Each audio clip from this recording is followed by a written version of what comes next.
Become a sustaining member of the Commonwealth Club for just $10 a month. Join today.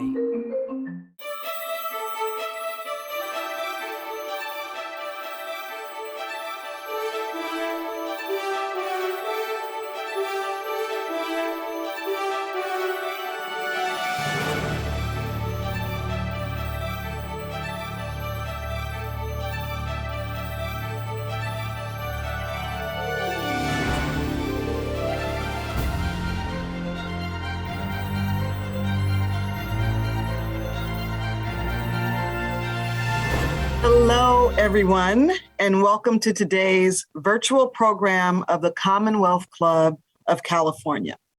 I'm Cheryl Davis, the Executive Director of the San Francisco Human Rights Commission, and I am pleased to be your moderator for today's program.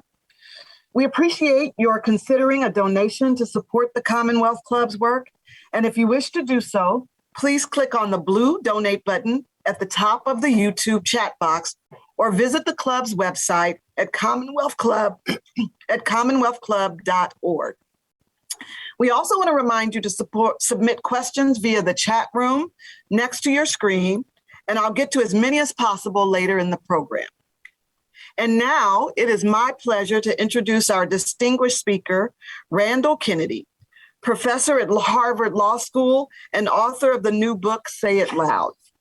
Professor Kennedy teaches courses on contracts, criminal law, and the regulation of race relations.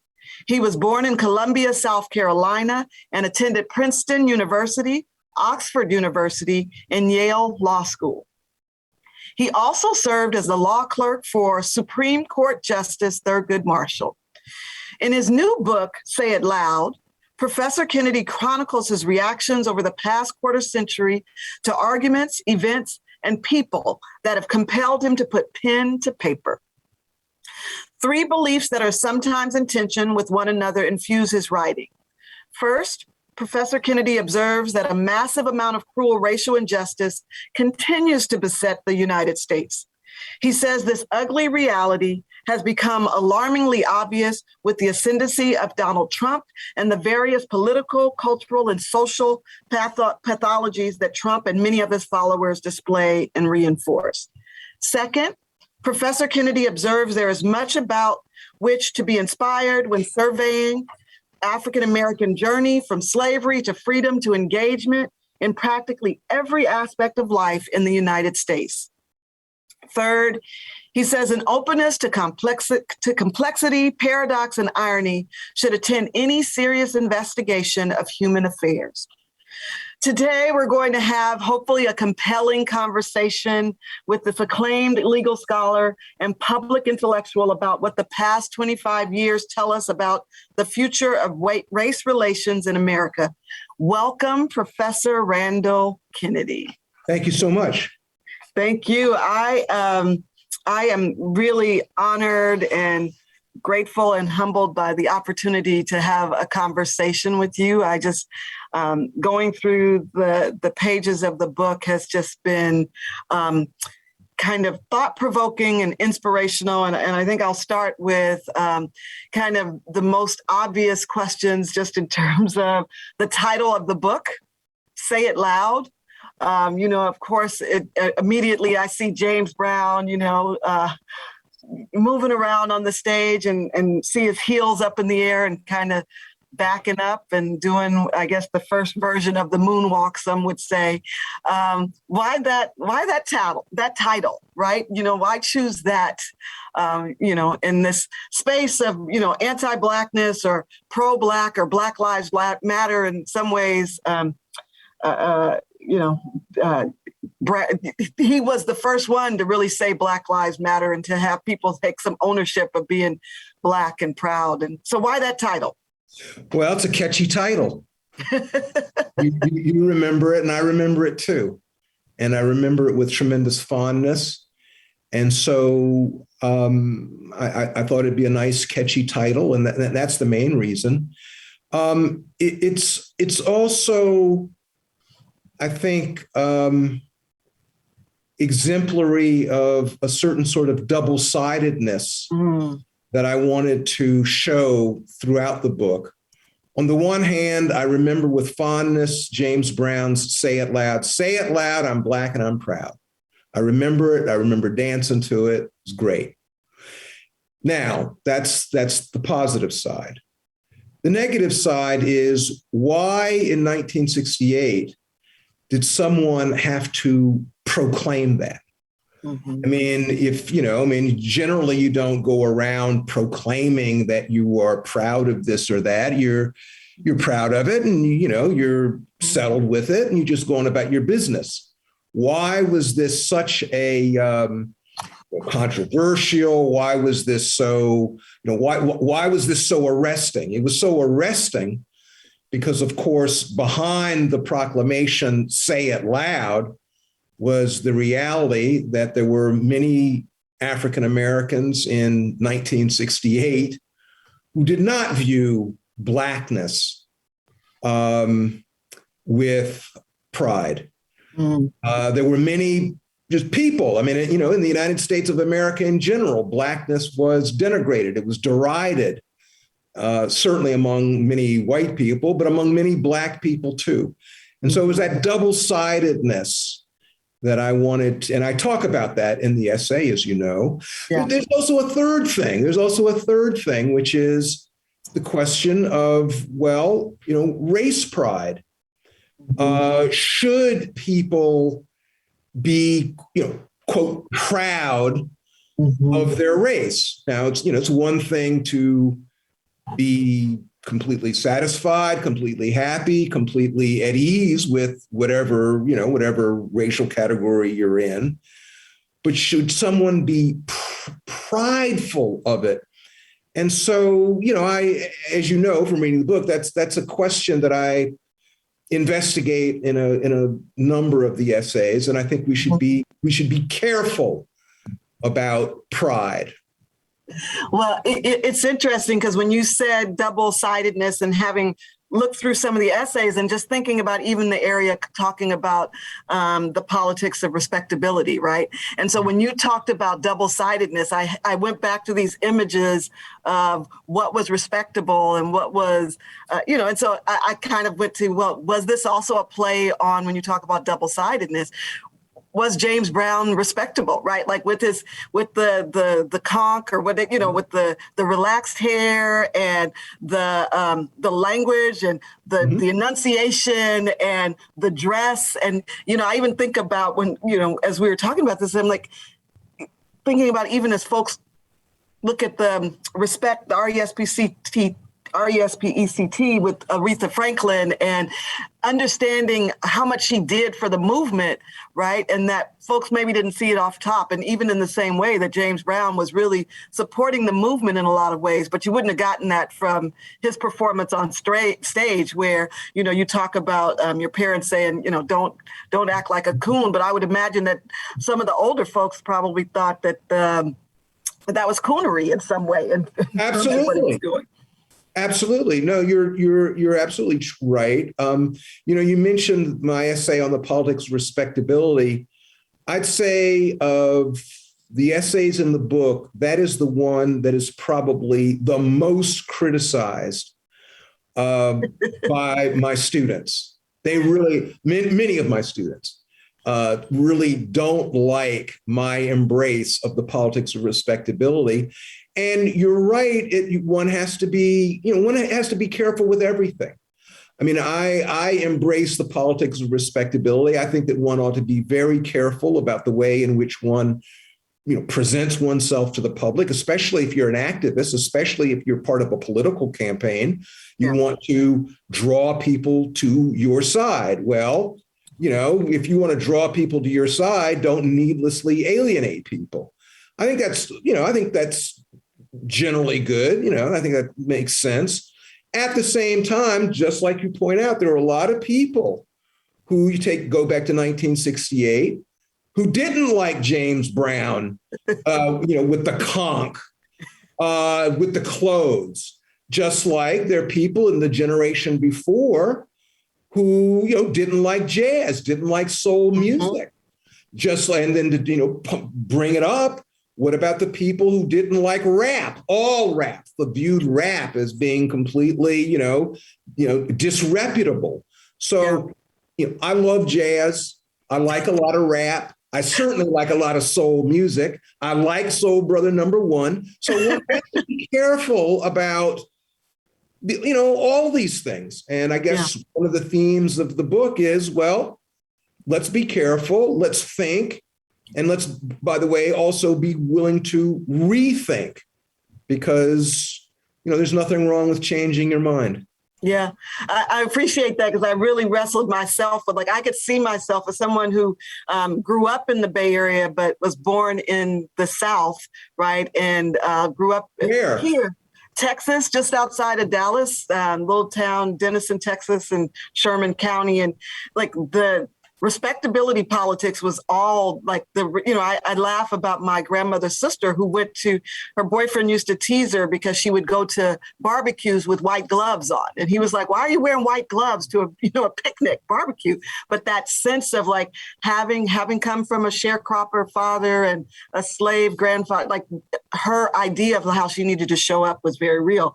And I think the other piece of this, there's a question around the impact of George Floyd's murder well over a year later. And one of the things that I was resonating with me as I was reading the essay around the narrative shift that you really talk about, or the counter narrative, and this idea of respectability politics, I thought about George Floyd or even Trayvon Martin, and how things changed in the sense that it wasn't, now we're going to protest and put on our white shirts and our jackets, but people wore hoodies. They actually took on what would have been a negative to do this counter narrative, right? And same thing, it didn't matter what George Floyd's past was, or his history was, or what he was wearing at the time of his demise, right?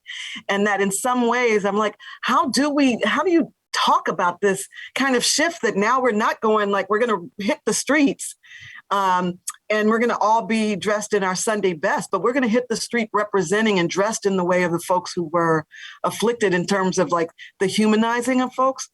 But how do we, there's a two-part for me with that. It's that kind of shift that we're seeing where, now we're not dressing up to protest, but we're actually representing the folks who have been impacted. And they don't have to be, as you talk about Rosa Parks, the perfect one for this place, right? They can be Claudette Colvin at this point in time. They don't have to be with the flawless background. Now we're a year past George Floyd and all of the social unrest that we saw last year. How do we make sure that we don't lose some of that movement, that really the organization of the 60s, right, where they had the movement and they were like, okay, we're going to train, we're going to prep, and we're committed to doing this for the duration. So really this two-part, one is how we've had this shift of you don't have to be dressed up to protest, and that you don't have to be without sin to be recognized as violated. And how do we make sure those changes don't get lost, in the case of George Floyd? Yeah. Well, on the first point, the question of how one presents oneself, it's so interesting. One of my great heroes, one of my favorite people of all time, is the great John Lewis. Now, John Lewis, early in his career as a dissident, was part of the sit-in movement. He was a freedom rider.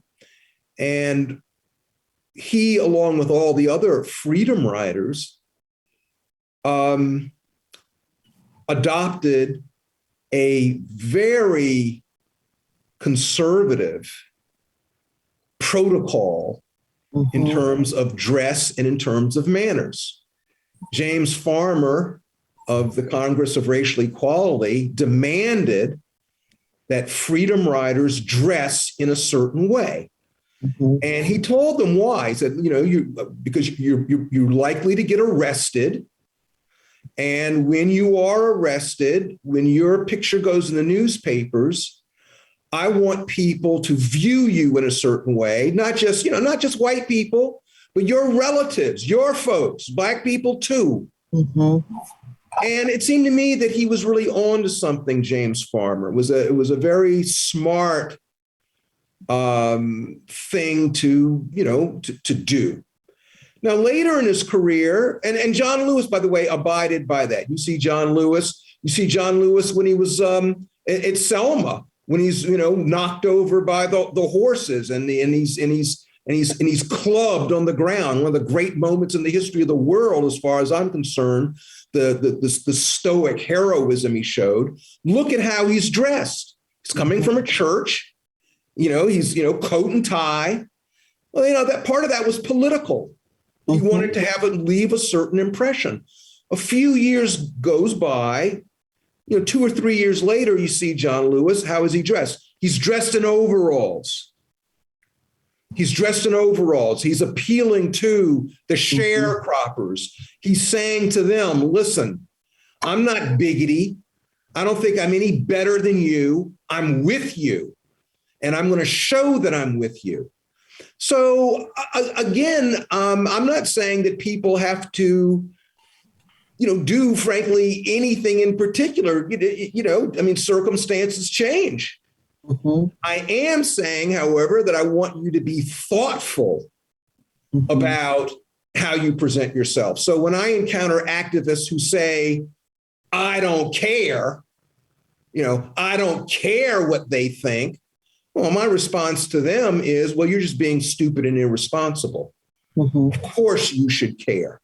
You should care how your neighbors think. You should care how your allies think. You should care how your followers think. And by the way, you should care how your adversaries think too. On your second point about, how do we maintain momentum? It's a great question. I don't think that I have, I wish that I did have a fully worked out answer to it. I do not. I think it's a very difficult thing to the maintenance of momentum, the maintenance of morale. I think it's quite remarkable that the activists over the past few years, especially with respect to the whole question of police misconduct, police brutality, police racism, for several years now, those activists have continued to keep that issue in the air, continue to push that issue towards the center of political consciousness. I salute them for doing that. And how we do that, not altogether sure. I think people can do it. There's a huge country. People are differently placed. If you're a teacher, if you're a poet, if you're a filmmaker, if you're a politician, those are very different spheres. And I suppose, you try your best in all of them. But I'm not altogether sure how one does that. It's a great question. I hope people are working on it. And do you think, or have you seen, this question from the chat, what changes in treatment of African Americans by the police? Do you think that there's been some change? I think we can see it on some, locally and nationally, but what's your take on that as you talk about race relations? I'd say two things. Number one, we still have a scandalous condition. The scandalous condition is that these powerful agents of government that walk around with, weapons that can, kill you, are regulated so loosely. I'm not disparaging the police. The police have a very difficult job to do. They have an essential job to do. I want the police, frankly, to be supported. I am a supporter of good policing. It's absolutely essential. But they should be regulated. The law shouldn't, we shouldn't, turn away from misconduct on the part of the police, as what happens so often. And so I think we're still in a scandalous situation. The law is failing us on that score. Mhm. But has there been change because of the protests, because of the spotlight on the police? Yes. You name me. I mean, just in the last year, there have been more. I've read more articles about police prosecutions, investigations of the police, police bureaucrats being shown the door. I've seen more of that than I have ever seen. And I can't help but think that that is registering on the ground. Is that enough? No, it's not enough. We need to have, we need much more change, and we need to institute it. We need this change to be instituted in our bureaucracies.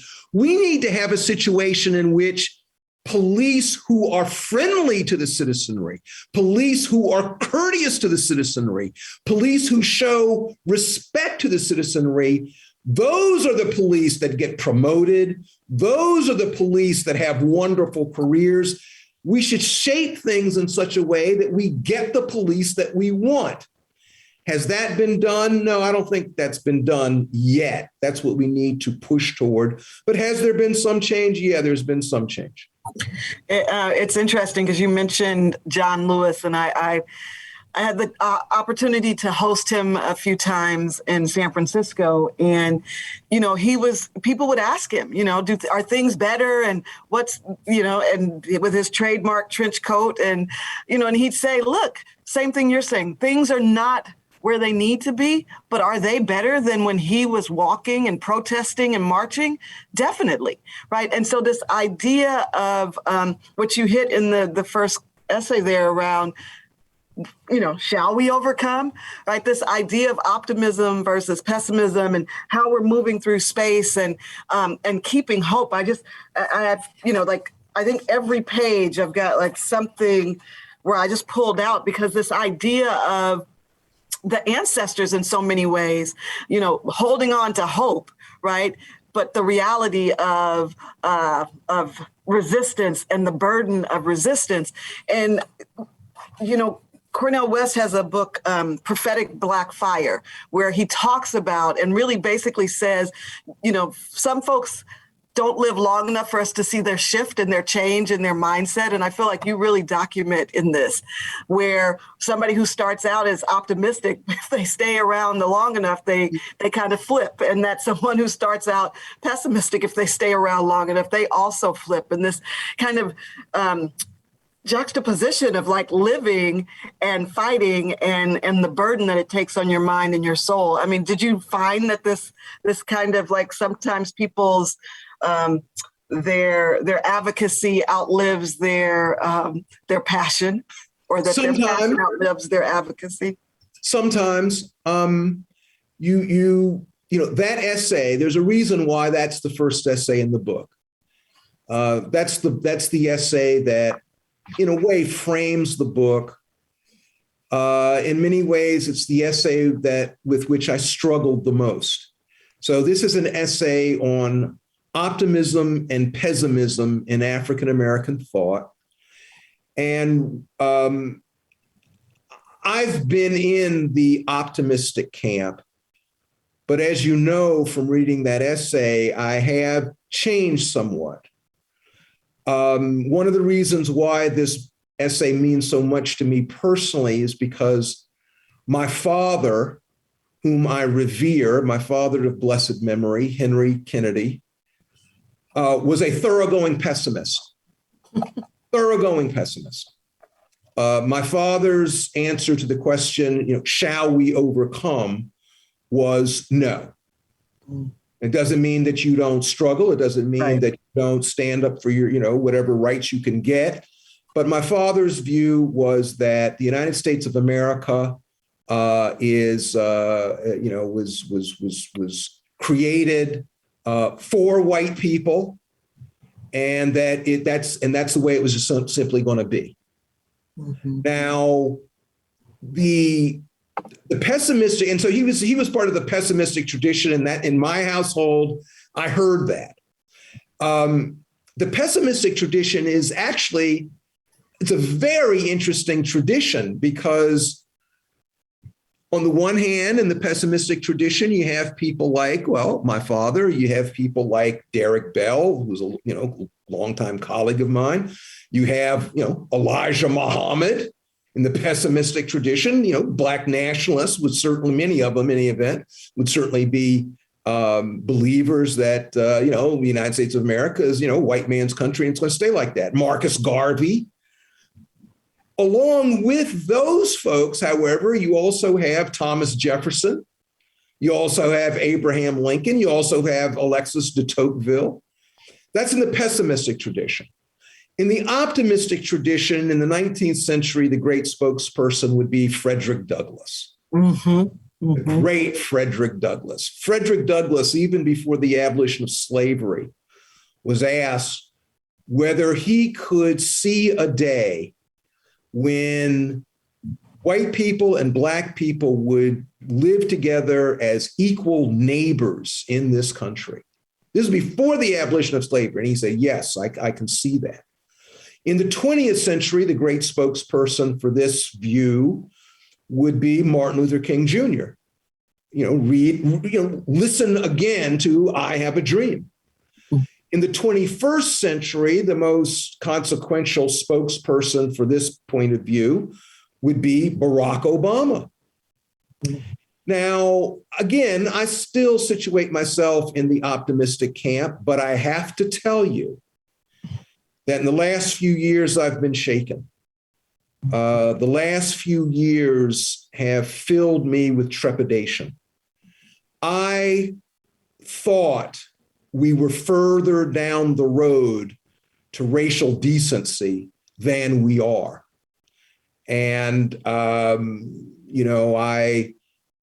I say, I'm still in the optimistic camp, but I'm there with a sense of unease.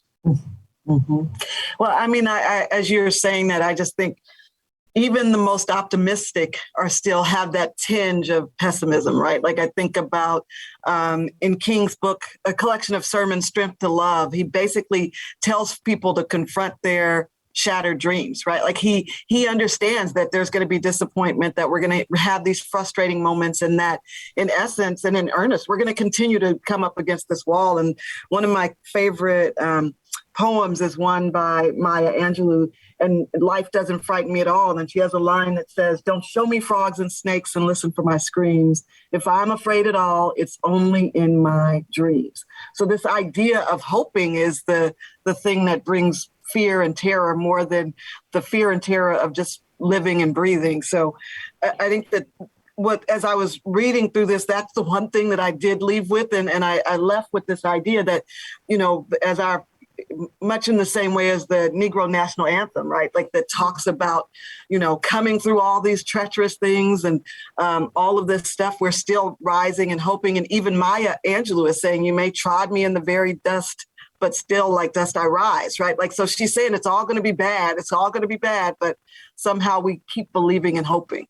Well, I mean, James Weldon Johnson, love James Weldon Johnson. And of course, Lift Every Voice and Sing is a great articulation of the optimistic tradition. It's also one of the great, patriotic songs in the canon, and those two things often overlap: the patriotic tradition, the optimistic tradition. Again, Martin Luther King. Remember, I've glimpsed the promised land. Yeah. I mean, remember, he said that hours before he's killed. And when you see it, you have the premonition, you sense that this is a man who maybe, feels that the end is near, but he was optimistic. I've glimpsed the promised land. Question, how confident now? Yeah. And further, what is the promised land? So, one of the last essays in my book talks about competing visions of the promised land. The great Martin Luther King Jr. told us that he had glimpsed it. He didn't tell us a whole lot, however, what it looked like. You know, what was its topography? Where were its boundaries? What was the smell? What was the look? How did people act in the racial promised land? And, you know, that's for us. Yeah. I think that actually we need to think about that a lot more, actually. What if we had the power, what would the racial promised land look like? How would we act in the sort of society that we actually, you know, want to create? Well, it's interesting because one of the questions, talking about the promised land and what we're hoping for, and in San Francisco, we have a reparations advisory committee, which my office is overseeing. And one of the questions is, how do you view the reparations movement? Is that part of the promised land? Is that, paying for the harm that's been done? And what are your thoughts on the reparations movement? You know, I'm going to tell you, generally speaking, I am, very sympathetic towards the reparations movement, have written in favor of it. One of the reasons, probably frankly, the main reason is, there are a lot of people who are in need.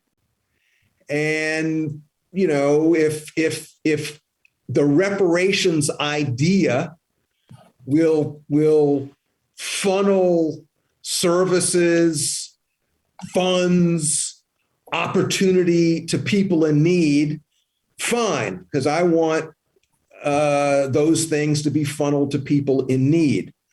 Here's where something that hangs me up, though.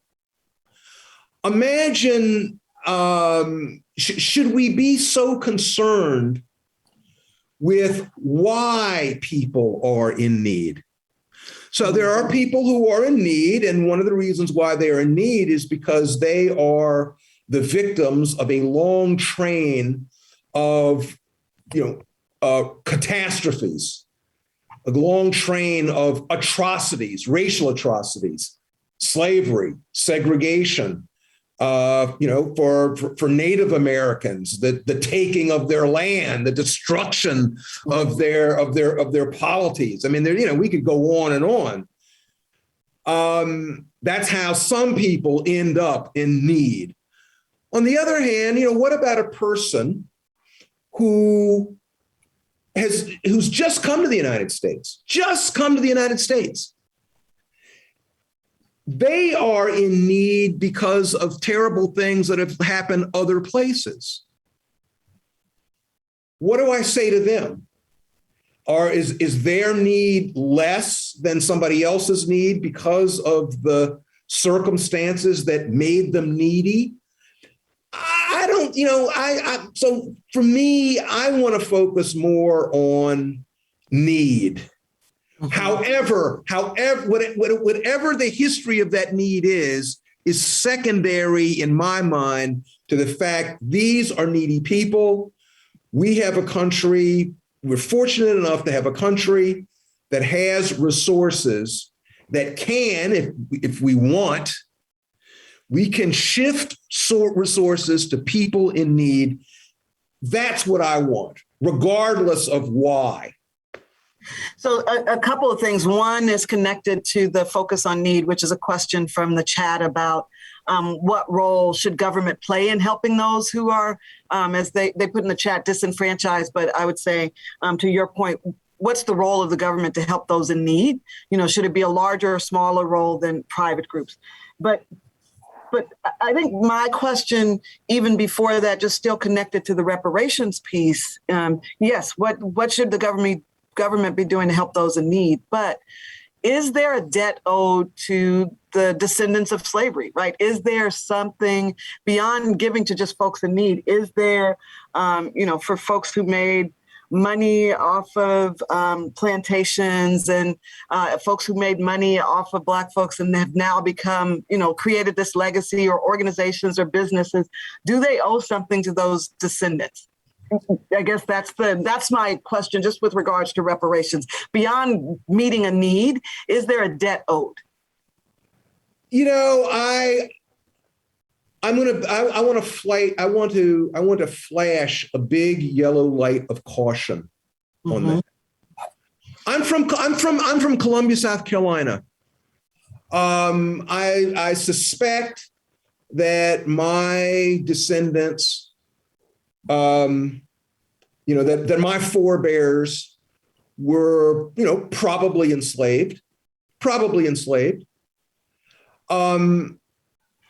Just suppose we learn that my forebears were part of the small sliver of free Black people. Just suppose I learn that my forebears were part of the even smaller, but still in existence, they still existed. What if I learned that my forebears were Black slave-owning people? Well, so if I learn that my great grandfather was a slave-owning Black, what? So, and somebody says we have evidence of this. It's true. I don't contest it's true. Then the person says, and for that reason, I want you to do such and such and such and such. To me, I'm willing to do a whole lot.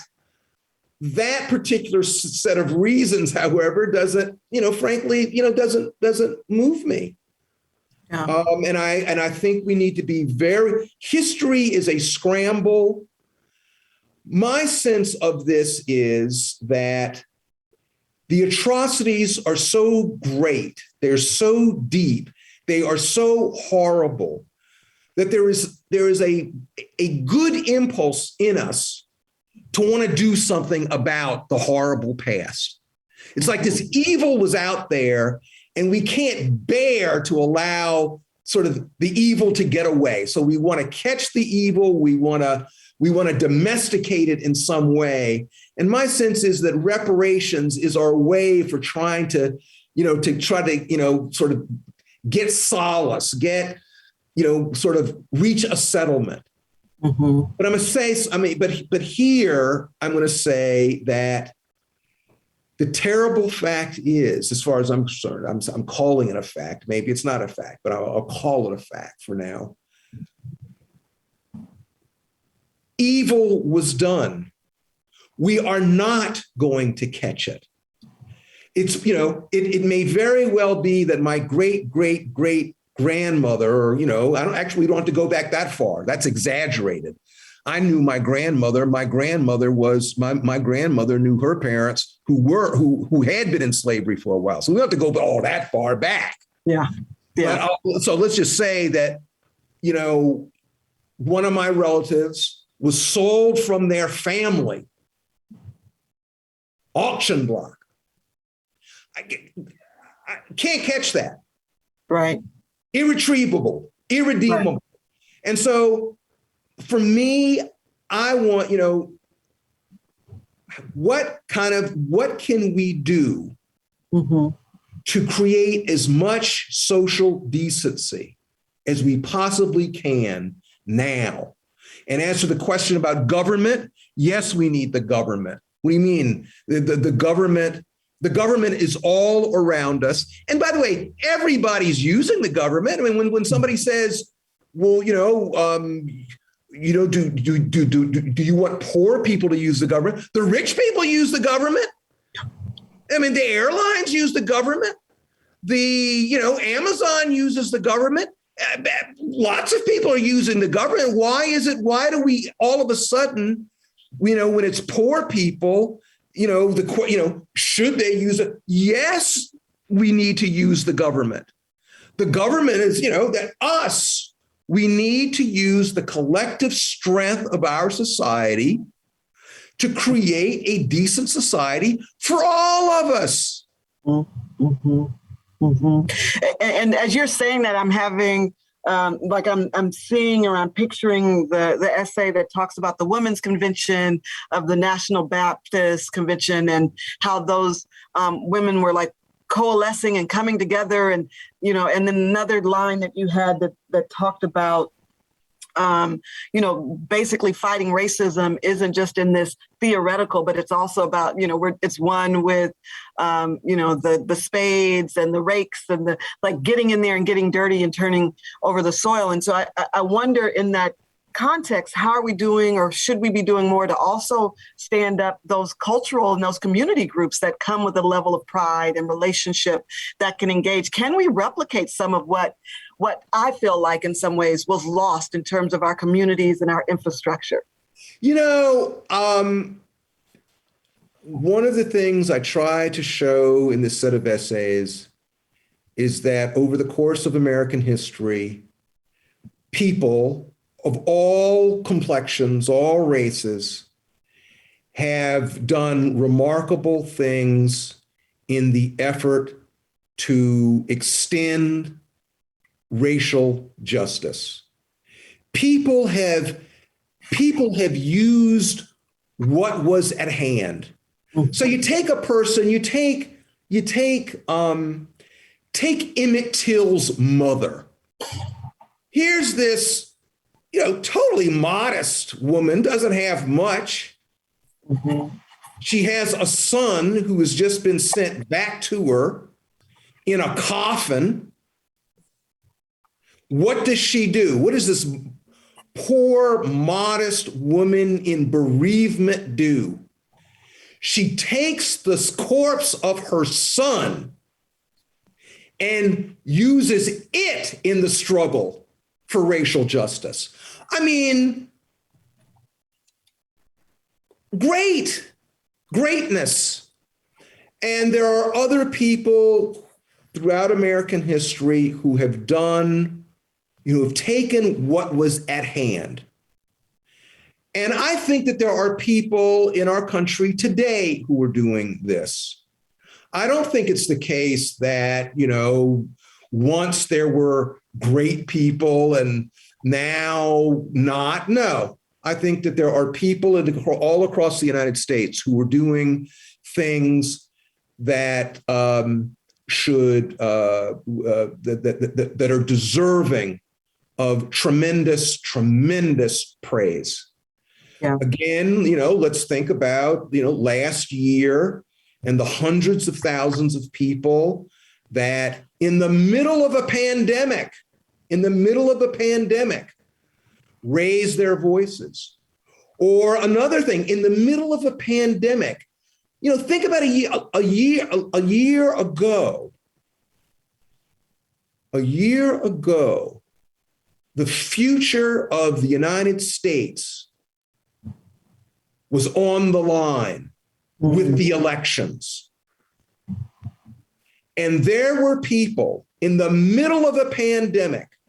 I think of people, for instance, in Wisconsin, in one of the primaries. It was a very important election, local election, very important.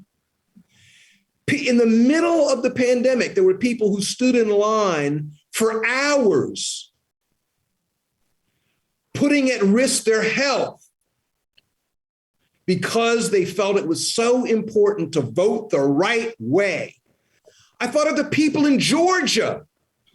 My word, the people in Georgia stood in bad weather for hours, regular folk.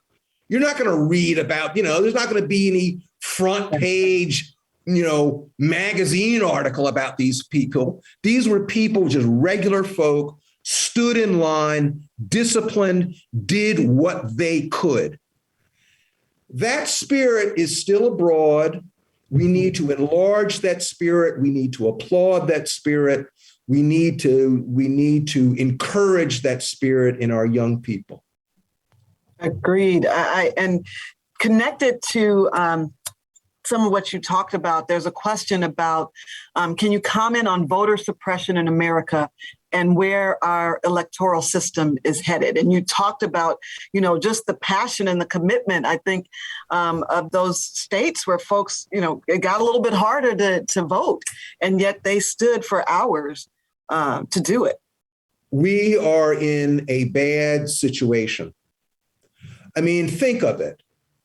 It's obvious. You don't have to be a rocket scientist. It's obvious what's going on with respect to voting. There is obviously a concerted effort across the country to suppress voting, in a supposed democracy. It's an outrage. And the excuses that are voiced, the talk about voter fraud. What are you talking about? Infinitesimal, totally marginal. It's made, virtually made up. Sometimes it is made. It's ridiculous, but it's got a lot of power behind it. And there are agency, obviously, there has been, and I think that unfortunately there will continue to be sufficient political power mobilized to prevent reforms that would diminish this voter suppression. And then you have the Supreme Court of the United States. The Supreme Court of the United States a few years ago eviscerated the leading Civil Rights Act of the Second Reconstruction, namely the Voting Rights Act of 1965. Our Supreme Court, I'm not talking about some Supreme Court in, the 1890s. I'm talking about our Supreme Court. Right. Eviscerated unjustifiably the Voting Rights Act of 1965.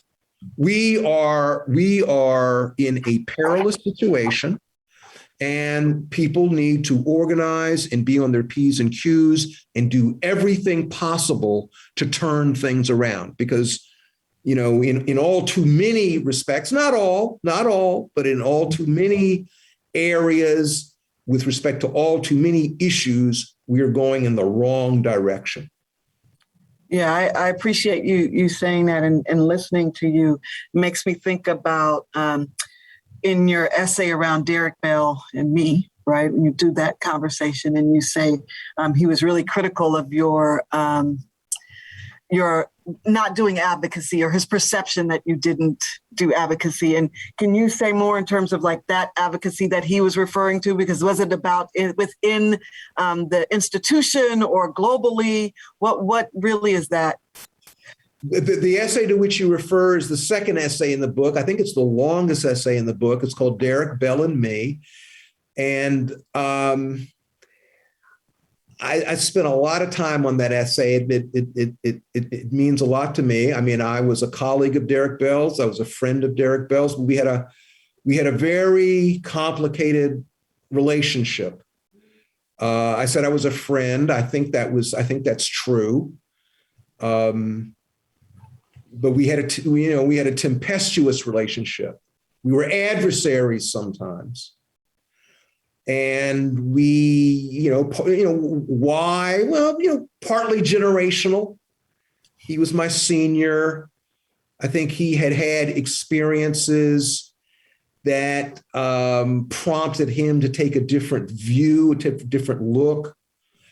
Our work was extremely important to both of us, and we had very different experiences. For instance, at Harvard Law School, Derek Bell was the first Black tenured professor at Harvard Law School, but he always felt like he was an outsider there. And he was and he felt like he was an outsider there in part because he never got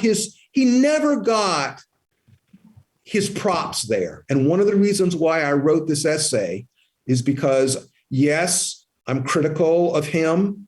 There's still certain things. You've read the essay. I remain very critical of certain things.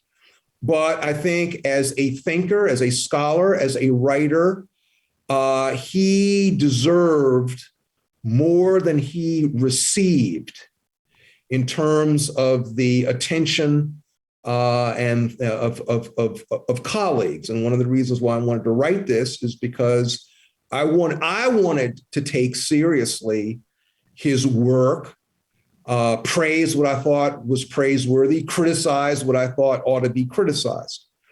But we had a very complicated relationship.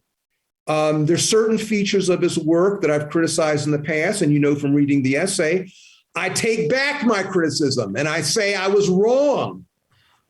And I make certain apologies in this essay. And, you know, Derek Bell's been in the news lately. And I think that people are revisiting his work, and that's good. Again, I'm critical of certain things, very critical. But he was a person, he was a serious person. He was a hardworking intellectual, and he's a person deserving of respect. And I certainly hope that I conveyed my respect for him in that essay. No, definitely. It prompted so many thoughts. And one of the questions that came up is around half of Americans, largely Trump supporters, don't seem to acknowledge actual facts. How can we change that? And it just really, for me, this idea of where you call him the godfather, really, of critical race theory, or acknowledge that he's been considered that. And this whole kind of conversation around critical race theory and what we talk about in schools and what's real, and the retelling of history just made me really think about the voice and the work and that push, the foundation that you share around Derek Bell just really intrigued me. I'm going to be spending some of my reading moments trying to go back over and find what you point out in this space. But this idea of how do we get folks to acknowledge the facts, and critical race theory, I think, is an example of the challenges we're facing. Listen, this critical race theory controversy, there are organizations that invite me to be part of discussions about critical race theory, because I've been I've been very critical. And I think sometimes when I get invitations to these things, they invite me because, I'm a person sort of on the left, and they figure, oh, goody, we're going to get somebody sort of on the left to, attack critical race theory. So let me just say a couple things. First of all, I think that the effort to banish critical race theory is a very dangerous effort. And frankly, whatever you think about critical race theory, you should shun the effort to banish it. This is a terrible encroachment on freedom of thought, freedom of learning. It's a terrible threat to our schools at every level. And so I just want to put that out there. Second of all, people have made a boogeyman of critical race theory. And again, there's certain features of it that, that I reject. And, we can talk about that if you'd like. But I would like to say that the central aspects of critical race theory, as far as I'm concerned, the central themes are perfectly sensible. One theme of critical race theory, probably the most central, is racism has been absolutely foundational in American political culture. It is, been pervasive. It has been deep. It has been influential. Well, frankly, is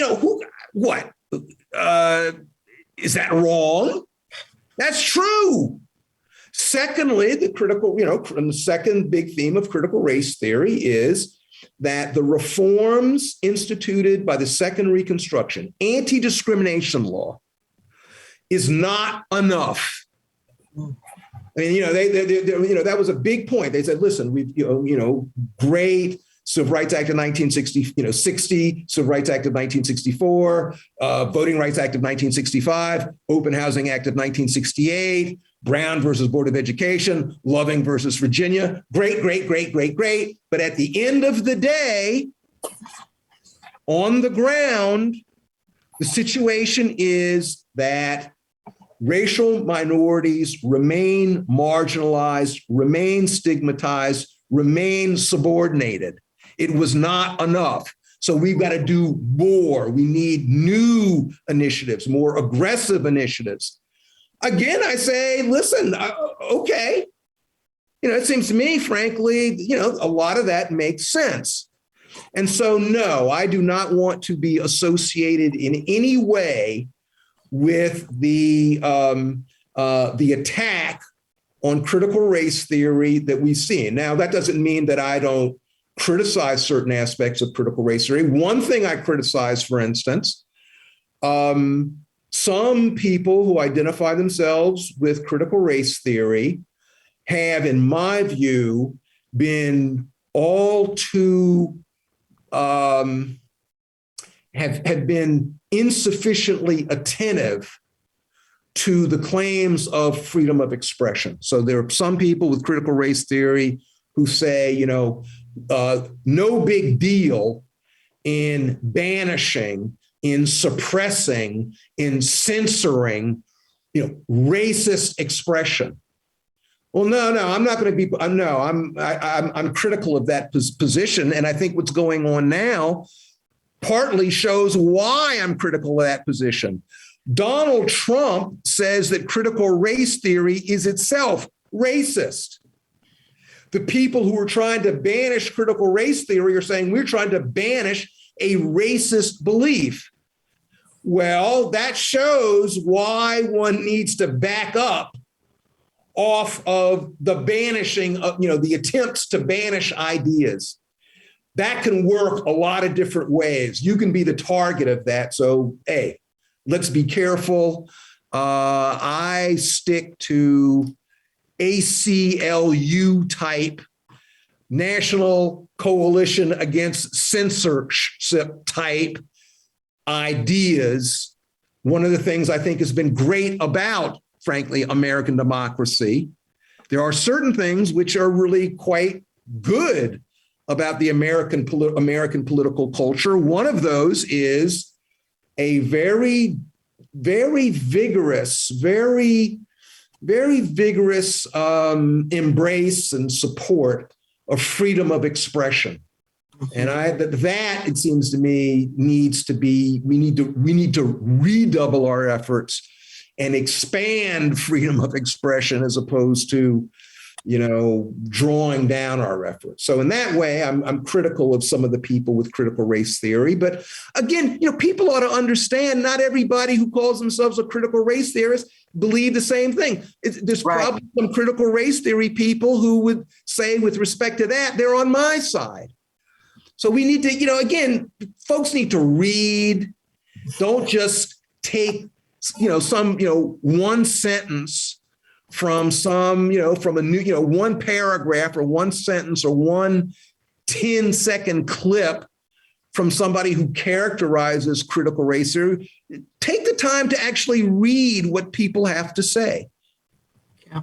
I mean, the question too then is beyond even critical race theory, but some of these like revisionist, right? Like to rename slavery, to say that it's not slavery, right? Like, how do we get folks to acknowledge the facts, this idea that, slavery happened? Like, people may not want to talk about it, but do we erase it from the history books? And this is why I also wrestle with, the idea of statues and monuments, because, and I know you have ideas and thoughts on that as well. Like, it's not taking those statues and monuments away does not erase what happened during that time. And so are we missing an opportunity to learn, to talk, and to look at history? And so these ideas of facts, we need to be very careful. Again, I applaud the people who, in an effort to advance, anti-racism, have demanded that we pay attention to, the monuments and other memorials around us. I'm great. I'm all for that. We should know what's around us. We should know about the people who are called heroes, even if they did, atrocious things. We should know that. but we need to be careful about our tactics. We need to be careful about our aims. So let me tell a little story about where I am at Harvard Law School. The symbol for Harvard Law School used to be an insignia that was taken from the family insignia of a family that donated. Actually, its donation was central to the founding of Harvard Law School, the royal family. And students learned about this a couple of years ago and said, let's get rid of this insignia. I mean, this is horrible. These people were slave traders. And the law school, by the way, did get rid of this insignia. Okay. There was a committee to discuss this and try to figure out what should we do. The chair of the committee, maybe she wasn't the chair, but she was on the committee. One of my colleagues, Annette Gordon-Reed, wrote a dissent. The majority opinion was, let's get rid of the insignia in honor, let's get rid of the insignia to repudiate, that slave holding and slave trading, and to honor the people who were so terribly victimized. My colleague, Annette Gordon-Reed, wrote a dissent and said, you know what? I want to maintain the insignia to honor the enslaved. Because what she was afraid of was, okay, we get rid of the insignia and, in a few years, people will have forgotten about the enslaved. I think that she is on to something there. I think, we need to be very careful about erasing so much that, in 30 years, you'll have people who will think that there was, was there a Confederacy? Yeah, there was a Confederacy not so long ago. And by the way, even after the Confederacy was defeated, I'm going to tell you something else. There were a lot of people who considered Robert E. Lee to be a great hero, even though he took up arms against the United States of America. Don't forget that. Yeah. I mean, I appreciate that. And I think those are the hard conversations. And I know that people get caught up in the debate about, it's some of what you hit on, and I really appreciated it in I can't remember which of the essays, but this idea of going along to get along in some way, right? That I think it was the Princeton, the essay about the ultimatum of Princeton, and that folks sign on to things that they may or may not agree with in the name of not looking like they're not supportive. So I think that. That's the thing that we wrestle with so much, right? Like, how do we speak our truth without being called a racist or having the dissenting opinions? And so I guess my final question would really be, in this sense, like, how do you hope people will use this book? Because I do think, I actually was looking at some of the essays this morning and I was like, I need to be able to use these for some of our workshops and engagements with folks to really use it as a tool. But how do you hope or envision that the book can be used? Because I think it opens it up to both sides, really, of the conversation. I hope that people will buy it and read it and discuss it. And, I hope it will be informative. I hope it will be provocative. Those are my hopes for this book, along with, all my other books. I don't expect everybody to agree with all of it. I have friends whom I like and deeply respect who disagree and disagree strongly with various aspects of it. And, that's fine. I mean, as is clear from the book, I disagree with myself from time to time. It's not like, I stay put. There are a number of places in this book where I say, 10 years ago, I said this, but upon rethinking, I think that, I've changed my mind for these reasons. I want people to grab the book and take it seriously. Great. Well, I have thoroughly enjoyed the opportunity to speak with you and have already started to quote many pieces from the book. I appreciate the language, the candor, and the honesty, and encourage folks to get a copy, to read it, and enjoy it, and be motivated to do a little bit more. So our thanks to Randall Kennedy, professor at Harvard Law School and author of the new book, Say It Loud.